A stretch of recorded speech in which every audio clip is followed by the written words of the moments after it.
Representing Anthony ISD, Veronica Peregrino. She teaches 7th and 8th grade science and DSL in Anthony Middle School. So you guys decide, do you want your puppet to... I try to make it so that they enjoy the journey, you know, while we're learning, and before they know it, they're there. All right, so now you guys have it set up. I know who they are and I know what to do with them so that they're able to flourish in what it is. Because sometimes I think some of our problematic kids are actually, they're very talented and they're very gifted.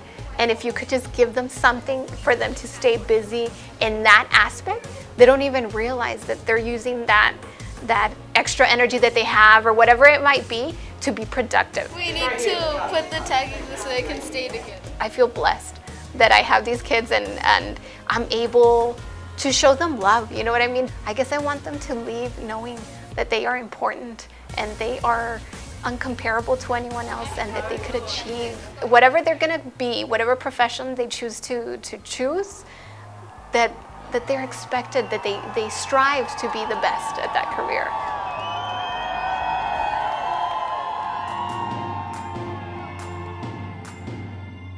Representing Canutillo ISD, Austin Campbell. With a master's in physics, he creates exciting math modules for his students. And then this steam, you can see the steam coming out. What I try to do is I try to bring everything into a real world situation.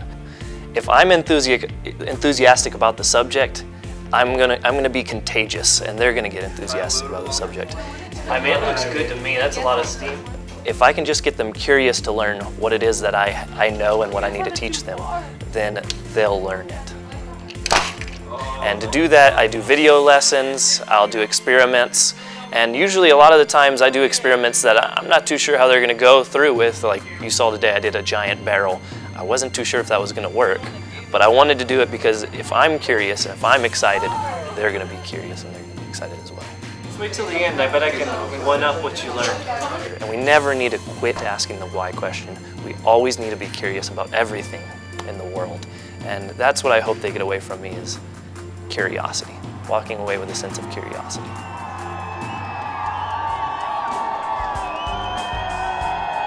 Representing Clint ISD, Roxanne Dreams.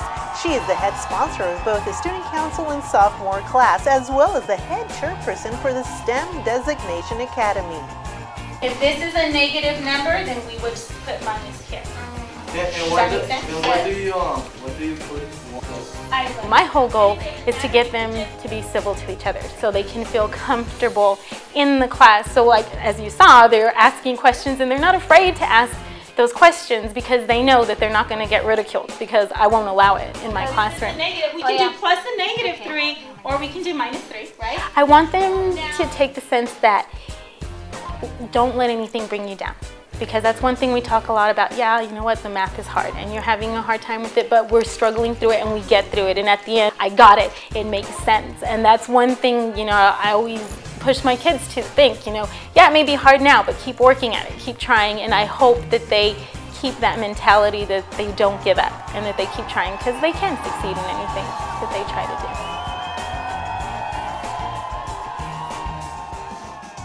Representing El Paso ISD, Christina Mills. She teaches AP History, AP Psychology, Sociology, and leads a senior leadership class at Chapin High School. This is how I learn about discrimination. So I always tell my students I have 3 goals for them when they walk into my classroom. Of course, I want them to pass and get their high school credit. As an AP teacher, I like them to do well on the AP exam. And again, define success for themselves. Not everybody's going to get a 5, but a 2 could be success for that particular student who had not ever taken an AP class before. But lastly, I always tell them, you're going to be the future. You're the future. You're our future leaders. And so we talk about those goals throughout. About this is a life lesson, or this is a lesson in citizenship. De facto is people's traditions, ideas. So she's really been a second mother. She's taught me a lot of the values of leadership. And I think she makes every class fun. She expects a lot out of us. And I think, you know, achieving those goals that she sets, those standards she sets for us, you know, makes us feel, you know, very accomplished. And that we go into her class and we learn something and we make progress, you know, as students and as people. And I think that's what's so special about her and the impact she has on our lives.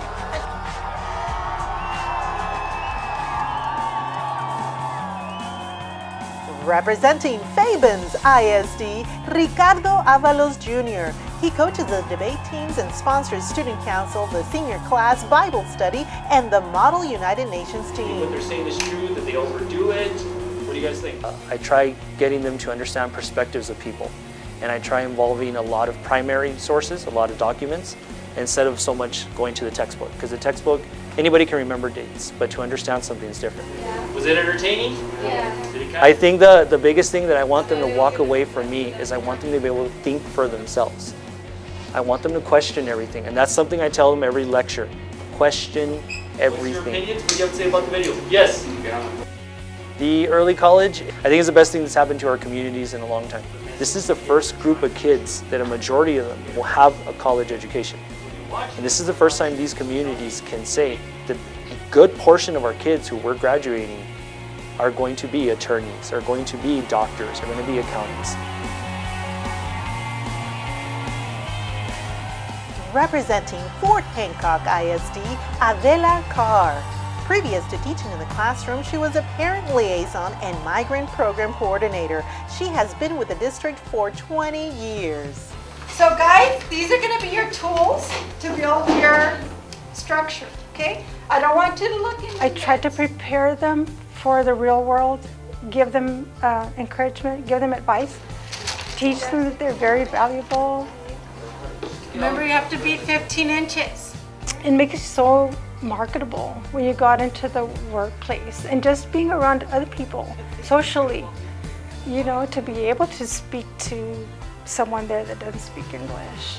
Okay, if you can make that stand, that's 18 inches. Okay? And so this is my home, this is where I live, and this is my community, and this is where I love to be.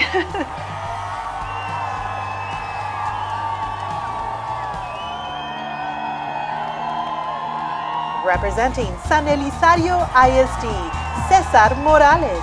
He is a math and AP statistics teacher and the cross-country and track head coach. The X with the X and the number with the number. No, that's when you add the X. So I want them to carry over math to know how to apply it in real life.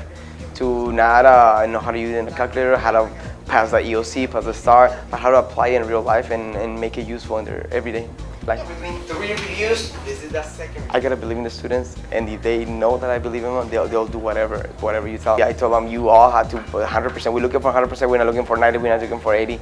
And they know they have the expectation of working the same as everybody else. Doesn't matter if you're an A student, if you're a barely passing student, if you failed the last year exam. They have the same expectation, all of them, and they're high expectations. And it's the same as coaching. Coaching is very similar to this. Coaching is teaching out there, teaching manners, teaching, of course, the sport. But if you believe in them and they see that you believe in them, they'll do whatever you want them to do.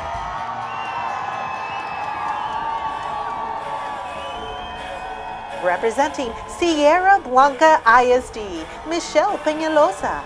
She's an English language arts teacher who has taught both in elementary and secondary grades in Sierra Blanca. What was Mitch's first serious encounter with death? I wouldn't know what to do without them. They are the best group of kids, and I've had them since they were little bitty, so I really enjoy the kids. That's the reason why I stay. Yes, I've had her since I was in 5th grade. I used to be shy, but now I'm not, and she helped me get out of my shell. And okay, that's his point. That's his point. She's really funny, actually. Great at describing stories. Tells us a lot of her experiences. Well, she makes reading fun. Okay, she's got a good point. What's your point? I'd rather than take life skills away, because books are always going to be there. You can always find answers if you look for them. I just want them to take the survival skills, how to be able to function and survive in the world, because it's very, very hard. You make your own breaks, you make your own way. If you sit back and you do nothing, then that's where you'll get. If you get out and do stuff, then you'll go places.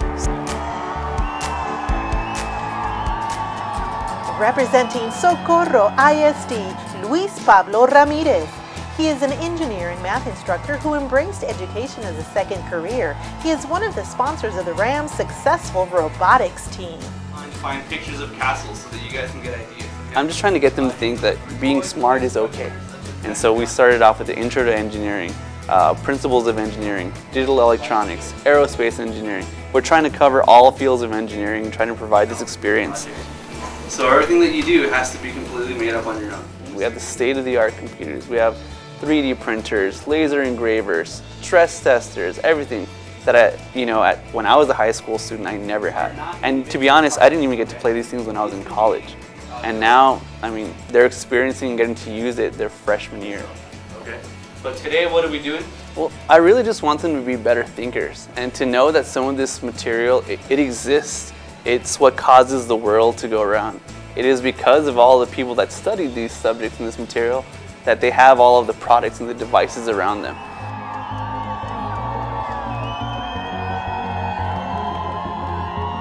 Representing Isleta ISD, Marlene Gallegos. She is a chemistry instructor for the STEM Academy, which has the highest enrollment of female students in the state of Texas. This is what not to do. This is way past the end point. This is the color that we're shooting for. I want the kids to come into my class and feel comfortable. I have a disco ball hanging from the ceiling. I have guitars because chemistry rocks. And I think that it's very important for them to feel comfortable in an environment. I think that's when learning occurs. One more? She's really pushed me to do my best, and even though there's so many times I've wanted to quit, she's always been there for me, and she's like a second mom to me, so I really love her. Yeah, you're right at the line. Good job. These kids are they rise to the challenge. They're smart individuals, they're motivated, and a lot of them just need somebody to believe in them. Of the 2 molar NaOH. Oh my goodness, I have students come back to me and they major in chemistry, they major in biochemistry, they go into the science fields, into the medical fields, and they come back and tell me, Miss G, you motivated me to get my degree in biochemistry. I already took the MCAT, I'm applying to medical schools, and that is the best reward.